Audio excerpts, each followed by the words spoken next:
नमस्कार दोस्तों, स्वागत है आप सभी का हमारे चैनल कबीर जुडिशियल क्लासेज में। आज हम फिर आप सभी के लिए लेके आए हैं Madhya Pradesh accommodation control act 1961 और साथ में ही Madhya Pradesh land revenue code 1959। इन दोनों को मिला के हम 50 बेहद महत्वपूर्ण क्वेश्चन सॉल्व करने वाले हैं।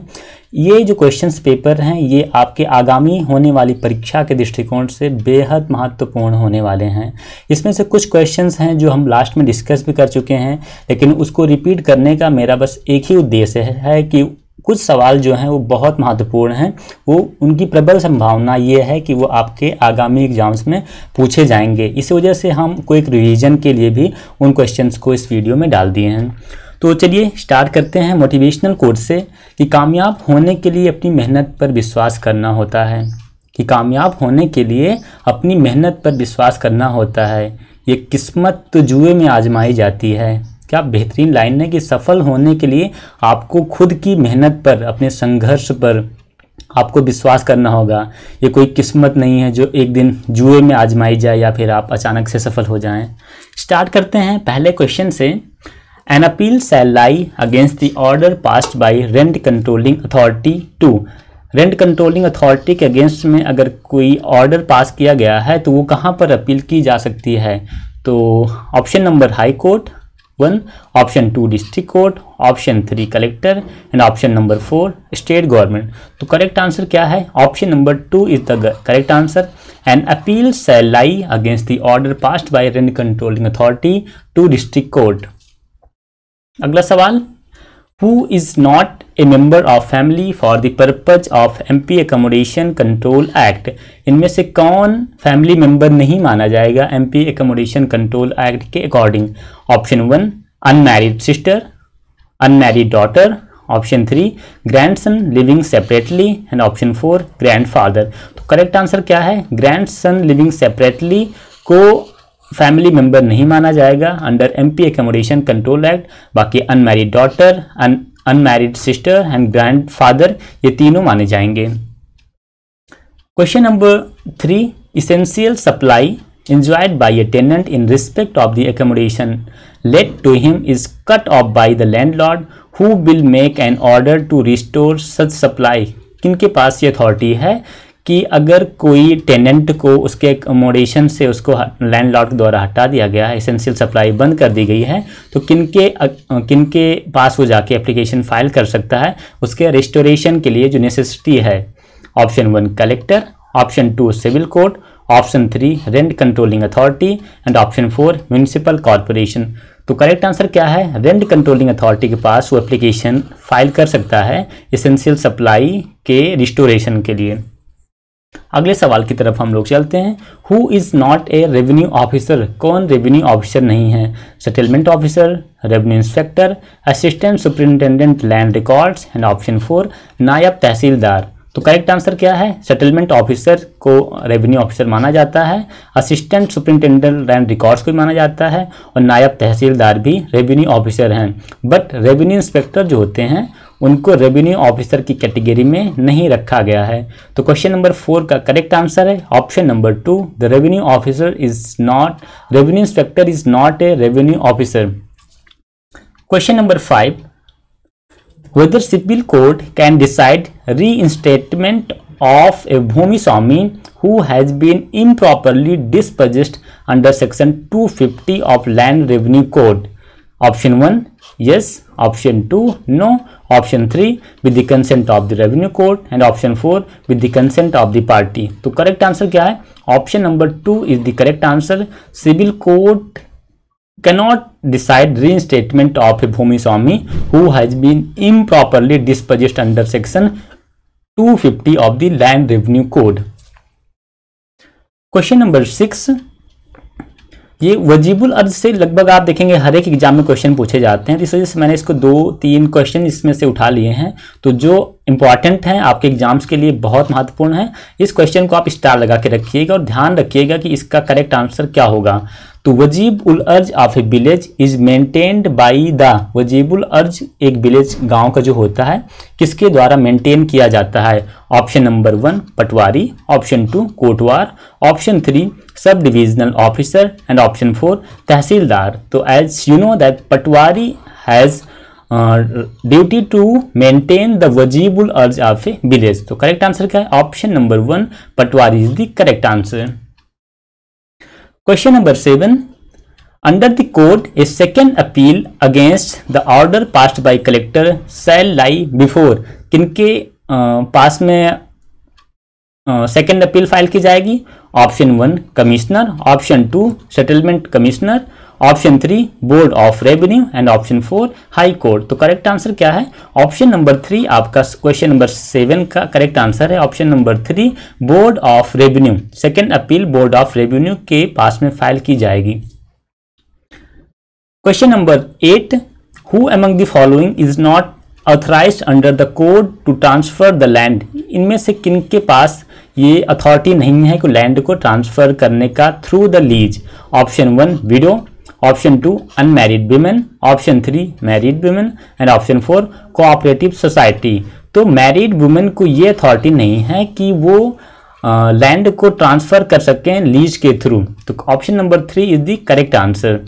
Married women cannot authorised under the code transfer the land through the lease. Question number 9, the agriculture year will start from. बहुत ही इजी क्वेश्चंस है लेकिन आपको एग्जाम्स में कई बार देखने को मिल जाएगा ये। तो एग्रीकल्चर किस डेट से इन्फोर्सेबल होता है? तो 1 जुलाई से 1 जुलाई से एग्रीकल्चरल ईयर माना जाता है। क्वेश्चन नंबर 9 का करेक्ट आंसर है option number 3 from the 1 July the agriculture year will start. Question number 10, what punishment can be imposed in default of payment of land revenue. Land revenue अगर default किया जाता है इसको payment करने में तो कितना % आपको पनिशमेंट दिया जा सकता है? तो करेक्ट आंसर क्या है? क्वेश्चन नंबर 10 का करेक्ट आंसर है ऑप्शन नंबर 4 100%। यानी कि 100% अगर डिफॉल्ट पेमेंट करने में है तो आपको 100% फाइन का पनिशमेंट का प्रावधान किया गया है। Question number 11, where a bhuswami has been dispossessed unauthorized, he will make an application for restitution of possession under section 250 of the code। Section 250 के अंतर्गत जो रेस्टिट्यूशन यानी कि पोजीशन को रेस्टिट्यूट करना, फिर से वापस लेना है, तो अनऑथराइज्ड विल में किसके आप पास एप्लीकेशन फाइल करेंगे उसके लिए? तो क्वेश्चन नंबर 11 करेक्ट आंसर क्या है? ऑप्शन 1 तहसीलदार। तहसीलदार के पास आप एप्लीकेशन फाइल करेंगे तो उस पोजीशन को रिस्टोर करने के लिए। करेक्ट आंसर क्या है? Option number 1 tehsildar. Question number 12, under MP accommodation control act 1961 when the defense against eviction of the tenant can be struck out? Option 1 on non-payment of amount as per section 13. Option 2 when tenant is not personally present in the court. Option 3 when tenant has not filed his written submission within the prescribed time. And option 4 on furnishing false information in the application. तो correct answer क्या है? Option number 1 is the correct answer on non payment of amount as per section 13, यानी कि section 13 के according non payment of amount. Question number 13 पे हम लोग चलते हैं। Under which provision of MP accommodation control act 1961 penalties can be impose for a land and tenant. बेहतरीन सवाल है, आपके एग्जाम के लिए बेहद महत्वपूर्ण सवाल है कि किस सेक्शन में penalties can be impose for a land and tenant. तो टेनेंट के ऊपर किस सेक्शन के अंतर्गत पेनल्टी इम्पोज की जा सकती है? ऑप्शन 1 सेक्शन 43, ऑप्शन 2 सेक्शन 43, पहले में 42 सेक्शन, दूसरा section number 43, option 3 section 44 and option number 4 क्या है? सेक्शन 45। तो किस सेक्शन के अकॉर्डिंग पेनल्टी इम्पोज की जा सकती है? तो सेक्शन नंबर 43 के अकॉर्डिंग जो टेनेंट होता है उसके ऊपर पेनल्टी इम्पोज की जाएगी। तो option number question number 13 correct answer है option number 2 section 43। Next question, the provisions of MP accommodation control act 1961 applies to only municipal corporation area. Option 2 only municipal corporation and nagar palika area. Option 3 only those areas as specified in the first schedule, and option 4 whole of the Madhya Pradesh. तो MP accommodation control act कहाँ पर apply करता है? तो option number 3 only those area as specified in the first schedule. तो जो first schedule में जहाँ जहाँ पर बताया गया है वहीं पर MP accommodation control act apply करेगा। नेक्स्ट क्वेश्चन की तरफ हम लोग चलते हैं। Question number 15, which of the following is not a member of the family for the purpose of MP accommodation control act? Option 1 married daughter, and option 2 major unmarried daughter, option 3 brothers major unmarried daughter, and option 4 all of the above. तो major unmarried daughter member of family माना जाएगा, brothers major unmarried daughter ही माना जाएगा, but married daughter हैं जो शादीशुदा लड़कियां हैं उनको मेंबर ऑफ द फैमिलीज में नहीं रखा गया है। तो करेक्ट आंसर क्या है? ऑप्शन नंबर 50, क्वेश्चन नंबर 15 का करेक्ट आंसर है option number 1 married daughter cannot be a member of the family for the purpose of MP accommodation control act 1961। Next question की तरफ हम लोग चलते हैं। Question number 16, MP accommodation control act 1961, where a landlord has acquired any accommodation by transfer, no suit for the eviction shall be maintainable on the ground of bonafide need for residence unless a period of, कब तक के लिए? 1 year has been allot, यानी जब तक 1 साल नहीं पूरा हो जाता है तब तक लैंडलॉर्ड जो अपनी प्रॉपर्टी है उसके लिए सूट इविक्शन ऑफ सूट नहीं फाइल कर सकता है। तो क्वेश्चन नंबर 16 का करेक्ट आंसर है option number 2 unless a period of 1 year has elapsed from the date of acquisition. Question number 17, MP accommodation control act 1961, in a suit for eviction the tenant shall deposit in the court or pay to the landlord the arrears of rent within which period from the service of writ of summons। तो कितने दिन के अंदर में? तो option number 2 is the correct, from the date of the service of writ of summons from 1 month, यानी कि 1 महीने के दौरान। नेक्स्ट क्वेश्चन की तरफ हम लोग चलते हैं। Question number 18, under MP accommodation control act 1961, where shall the tenant file a complaint when the landlord withholds the essential supply?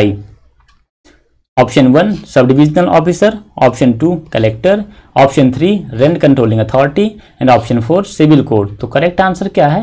rent controlling authority is the correct answer। Question number 19, the land revenue code 1959, on all lands on which the assessment has not been made, the assessment of land revenue shall be made by, किसके द्वारा किया जाएगा? तहसीलदार, option 2 सब divisional officer, 3 collector, and option 4 state government. तो land assessment किसके द्वारा किया जाएगा? किसी भी लैंड का तो कलेक्टर के द्वारा लैंड असेसमेंट किया जाएगा। Question number 20, MP Land Revenue Code 1959, within how many days can the non-tribal Bhuswami can apply for restoration of possession of his land from where he has been illegally dispossessed? तो कितने दिन के दौरान? तो within 2 years, 1 year, 6 months and 3 months। तो correct answer क्या है? Option number 20, question number 20 का करेक्ट आंसर है option number 1 from the date of the 2 years, यानी कि 2 साल के दौरान। Question number 21, any disputes between the state government and any person in respect of any right under section 57A of the land revenue code shall be decided by the. तो किसके द्वारा decide किया जाएगा? कोई डिस्प्यूट अगर arise होता है MP land revenue code के अकॉर्डिंग तो स्टेट गवर्नमेंट उसको डिसाइड करेगा। तो option number 4 is the correct answer of question 21। The offense under section 250B of the बहुत ही महत्वपूर्ण सवाल है। इस सवाल को आप स्टार लगा के रख लीजिएगा, ये देखिएगा निश्चित तौर पे ये सवाल आपके एग्जाम्स में आएंगे। The offence under section 250B of the land revenue code 1959 is, तो क्या है? Non cognizable and bailable offence, option 2 cognizable and non bailable offence, option 3 cognizable and bailable offense, and option 4 non cognizable offense and non bailable offense। तो section 250B of the MP land revenue code क्या है, cognizable है और साथ साथ में अजमानती अपराध भी है। तो option number 2 is the correct answer. Question number 23, under MP land revenue code 1959 which of the following revenue officer is empowered after the closure of the revenue surveys and during the term of settlement to correct any errors in the area of any holding due to mistake of arithmetical miscalculation। तो कोई arithmetical miscalculation होता तो उसको कौन correct करेगा? Option 1 सब divisional officer, option 2 collector, option 3 settlement commissioner and option 4 commissioner. तो ये पावर दी गई है सब डिविजनल ऑफिसर को। कोई एरिथमेटिकल मिस्टेक होती है, मिसकैलकुलेशन होता है तो उसको सब डिविजनल ऑफिसर उसको करेक्ट करेगा।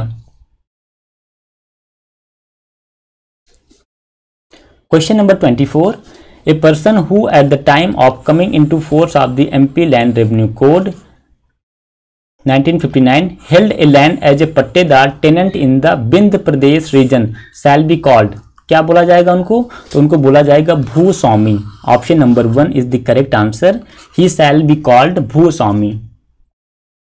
Question number 25, under MP land revenue code 1959 which of the following matters is not in exclusive jurisdiction of revenue authorities? कौन?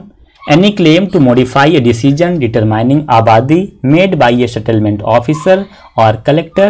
Option 2 the amount of land revenue assessed or reassessed under this code or any other enactment for the time being enforced। Option 3 any claim against the state government to have any such entry omitted or amended। And option 4 any dispute to which the state government is not a party relating to any right which is recorded or rights। तो correct answer क्या है? Option number 4 is the correct answer, यानी कि revenue authority का exclusive जुडिक्शन कौन नहीं है? तो any dispute which is state government is not party, यानी कि ऐसे कोई डिस्प्यूट जिनमें स्टेट गवर्नमेंट पार्टी नहीं है वहां पर रेवेन्यू अथॉरिटीज़ का इसमें जुडिक्शंस नहीं माना जाएगा।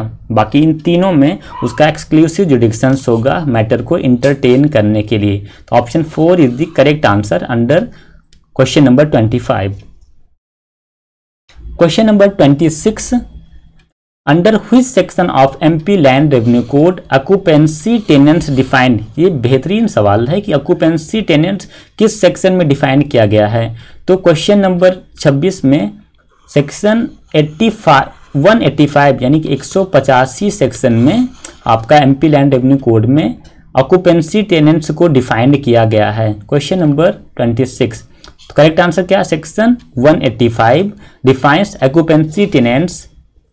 ओके, चलिए अगले सवाल की तरफ चलते हैं। Question number 27, any rights lawfully acquired by a person in any land shall be reported by the person under section 19 of the MP Land Revenue Code 1959। Option 1 Patwari, option 2 tehsildar, option 3 sub divisional officer and option 4 settlement officer. तो कोई व्यक्ति lawfully किसी land को acquire करता है तो section 109 के according किसको ये पावर दी गई है कि उसको रिपोर्ट करेगा? तो पटवारी को रिपोर्ट करेगा। He shall report to the patwari. तो क्वेश्चन नंबर 27 का करेक्ट आंसर है option number 1 patwari. Where decree is passed against a tenant on the ground of bonafide need under section 12(1)(e)। Section 12(e) जो होता है 12(1)(e) of MP accommodation control act का बेहद महत्वपूर्ण सवाल है। आप हर एक साल के एग्जाम्स में देखेंगे तो इसमें से सवाल पूछे गए हैं।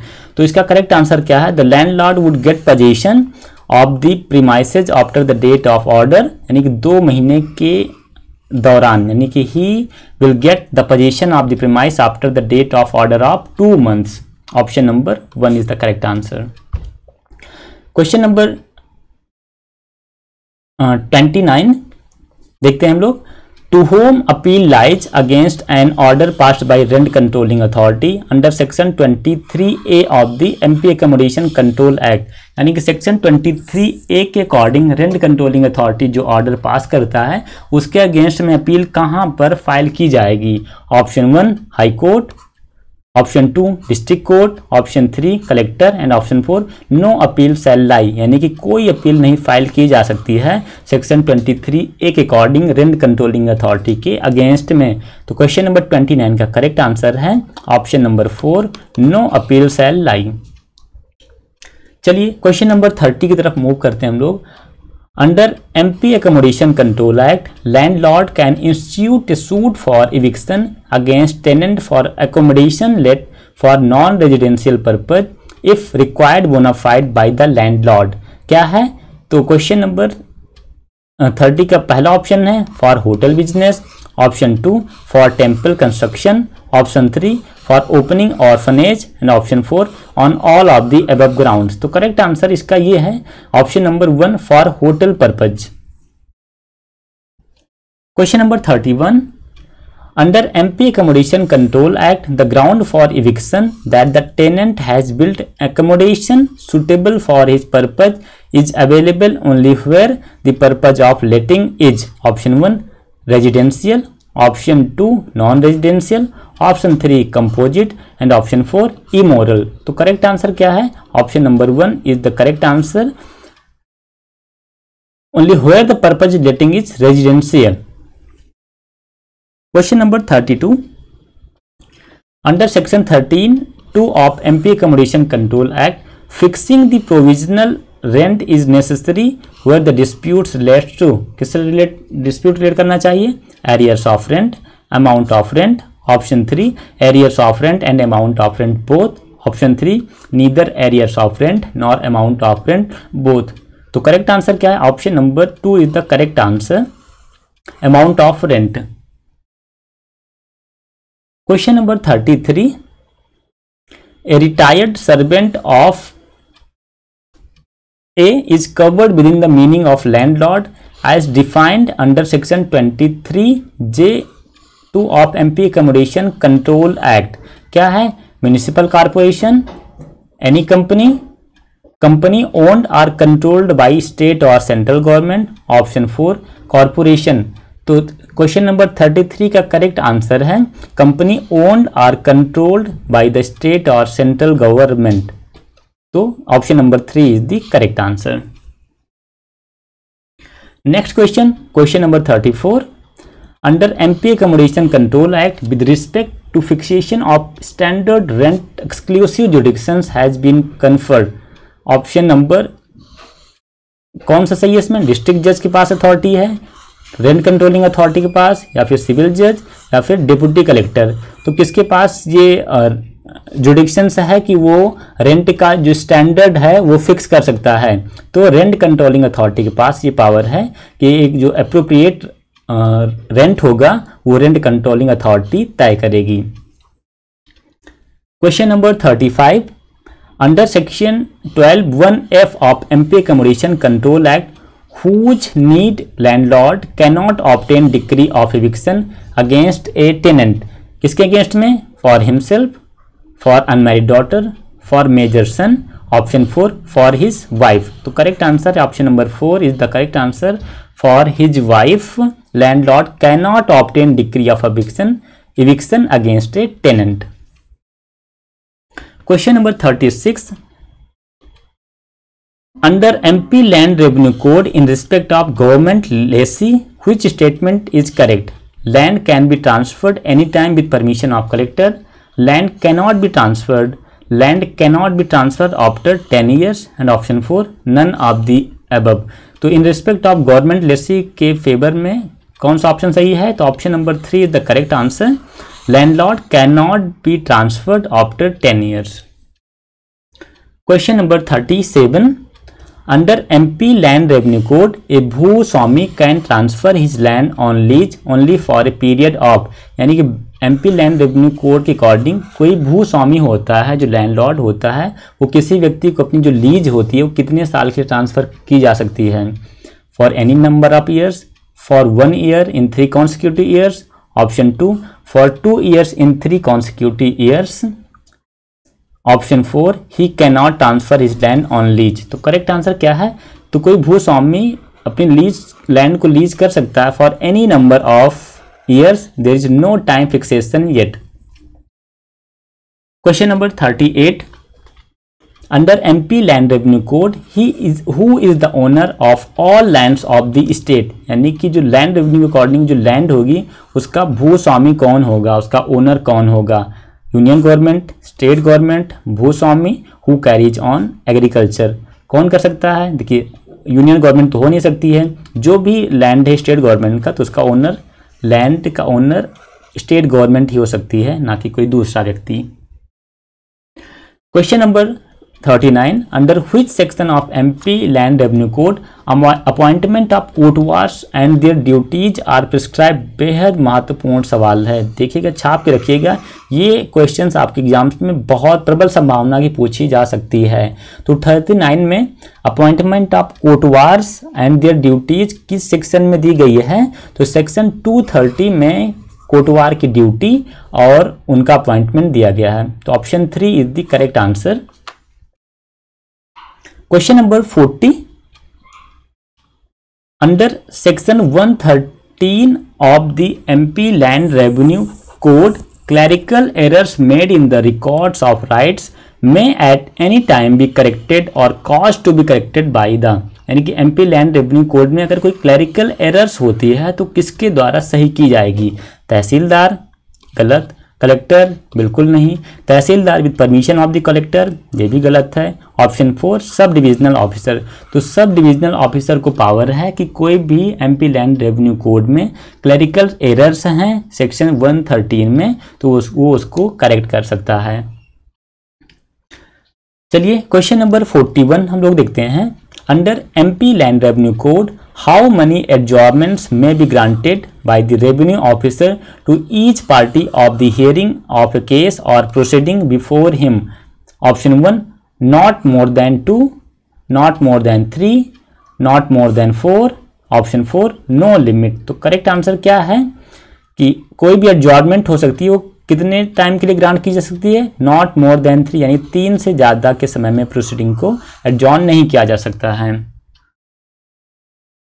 Under MP land revenue code question number 42. Collector can not review an order which has not been passed by himself without permission of. तो 42 में अगर कोई कलेक्टर कोई ऑर्डर है जो नहीं पास करता है तो उसको which has not been passed यानी कि उसको रिव्यू नहीं कर सकता है जब तक कि प्रायर परमिशन नहीं लेगा. तो किसकी प्रायर परमिशन की जरूरत है? ऑप्शन 1 बोर्ड, यानी उसको पहले बोर्ड की प्रायर परमिशन लेनी पड़ेगी, तब कहीं जाके वह किसी भी ऑर्डर को रिव्यू कर सकता है. Question number 43. Under MP land revenue code tehsildar can rectify wrong entry made in khasra if application is filed within. देखिए खसरा से रिलेटेड बड़े सारे क्वेश्चंस आपके एग्जाम में पूछे गए हैं. ये क्वेश्चंस आपके लिए इंपॉर्टेंट है. बाकी जो भी खसरा से इंपॉर्टेंट क्वेश्चन बनेगा आपको उसको बहुत ही सावधानी से पढ़ना है. तो क्वेश्चन नंबर 43 आपका क्या है? तो 43 का करेक्ट आंसर है 1 year of the such entry. यानी कि under MP land revenue code tehsildar can rectify wrong entry made in khasra if application is filed within. 1 साल के दौरान अगर एंट्री के लिए एप्लीकेशन फाइल की जाती है तो उसको रेक्टिफाई किया जा सकता है. Option number 2 is the correct answer. Next question देखते हैं. Question number 44. Under MP land revenue code after publication of wajib ul arz within period it can be challenge in civil code.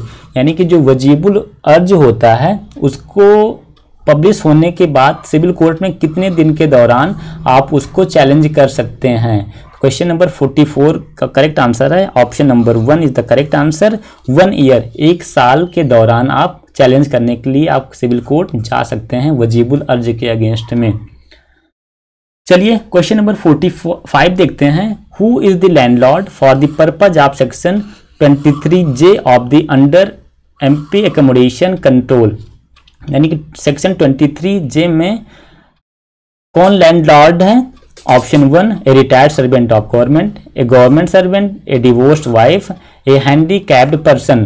तो गवर्नमेंट सर्वेंट है वो landlord होगा section 23J में। Question number 46, defendant was a watchman. Defendant क्या है? एक watchman है, एक पहरेदार है। Authorise to remain in position of the premise by plaintiff, यानी प्लेंटिफ ने उसको अथॉरिटी दी है कि वो उसके जमीन पर उस अथॉराइज्ड है कि रह सकता है। Whether eviction suit under section 12, यानी कि अगर कमरा मालिक या लैंडलॉर्ड उसको निकाल देता है तो उसके पास क्या राइट है? Maintainable before civil court. Option 2 maintainable before rent controlling authority. Option 3 suit is not maintainable. Option 4 maintainable before the collector.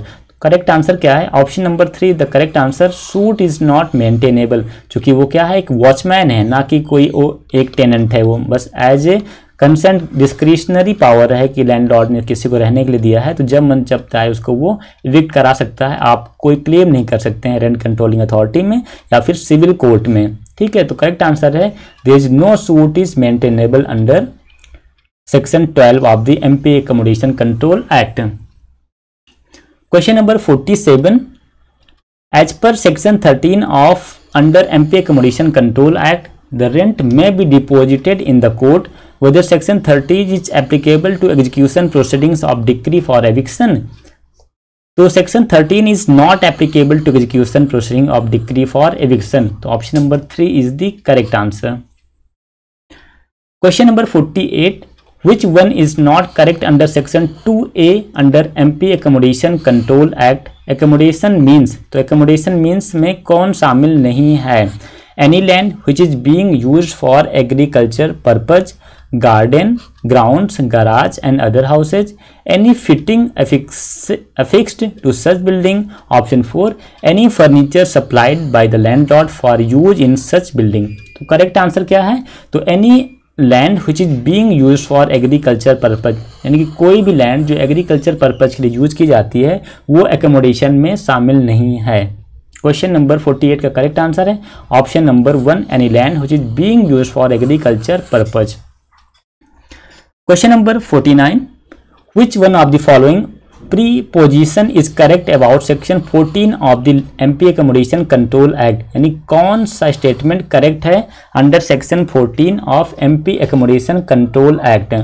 तो tenant may sublet the whole और any part of the accommodation held by him as tenant without the consent of the landlord, यानी कि बिना landlord के consent के कोई भी tenant है वो अब उस प्रॉपर्टी को यानी कि दूसरी बार उसको किराए पर नहीं दे सकता है। ऑप्शन 2 टेनेंट में नॉट सबलेट, यानी टेनेंट सबलेट नहीं कर सकता है, ये भी गलत है और ये भी गलत है। तो टेनेंट में not sublet the accommodation held by him without the previous consent in writing, यानी कि जब तक प्रीवियस कंसेंट नहीं लैंडलॉर्ड देता है तब तक जो टेनेंट है वो किसी भी प्रॉपर्टी को सबलेट यानी कि उसको दोबारा किराए पर नहीं दे सकता है। तो किसकी कंसेंट जरूरी है? तो लैंडलॉर्ड की कंसेंट जरूरी है। तो option number 3 is the correct answer of the question 49। चलिए क्वेश्चन नंबर 50, लास्ट क्वेश्चन हम लोग इस वीडियो का देखते हैं। MP accommodation control act does not apply to, यानी कि एमपी अकोमोडेशन कंट्रोल एक्ट किस पे अप्लाई नहीं करता है?